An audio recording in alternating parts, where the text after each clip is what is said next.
अपने वनवास के अंतिम वर्षों में श्री राम, लक्ष्मण और सीता दंडक वन में गोदावरी नदी के किनारे पर पंचवटी स्थान पर अपने रहने के लिए कुटिया बनाते हैं और वहीं पर अपने वनवास का बाकी समय बिताते हैं। एक बार जब श्री राम अपने आंगन में बैठे ध्यान कर रहे थे, तब शूर्पणखा नामक राक्षसी वहां पर आ जाती है।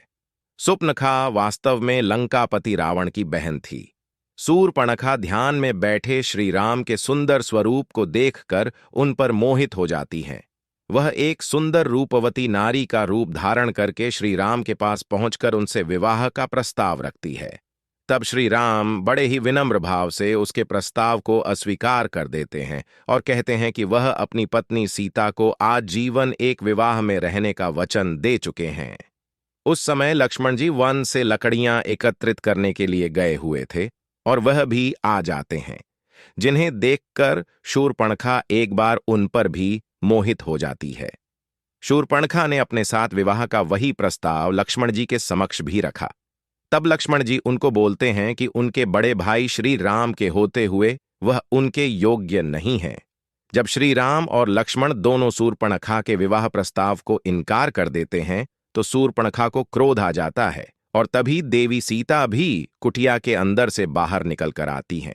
सीता को देखकर शूर्पणखा श्री राम को कहती है कि तुम इस औरत के कारण ही मुझे नकार रहे हो, इसलिए मैं तुम्हारी पत्नी को ही खा जाती हूं। ये कहकर क्रोध में शूर्पणखा माता सीता की तरफ बढ़ती है। तभी श्री राम लक्ष्मण को आज्ञा देते हैं और लक्ष्मण जी अपनी तलवार निकालकर शूर्पणखा की नाक पर वार करते हैं। लक्ष्मण जी के तलवार के वार से शूर्पणखा की नाक कट जाती है और वह रोते हुए वहां से चली जाती है। अपने कटी हुई नाक को लेकर शूर्पणखा अपने भाई और दंडक वन के उस समय के असुर राजा खर के पास पहुंचती है। अपने भाई खर और दूषण के पास पहुंचकर शूर्पणखा न्याय की दुहाई देते हुए रोने लगती है। अपनी बहन को रोता हुआ देखकर राजा पूछते हैं कि उसकी यह दशा किसने की है।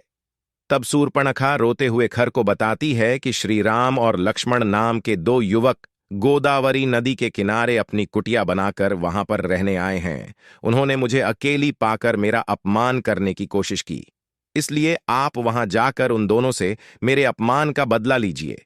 उनके साथ एक सुंदर नारी भी है जो कि राम की पत्नी है।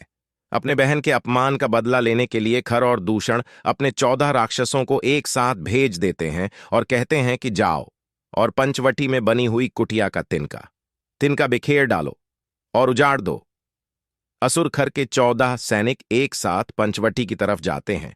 वहां श्रीराम पहले से ही उनका इंतजार कर रहे थे, क्योंकि उन्हें अंदाजा था कि शूर्पणखा अपने अपमान का बदला लेने के लिए अवश्य किसी न किसी को भेजेगी।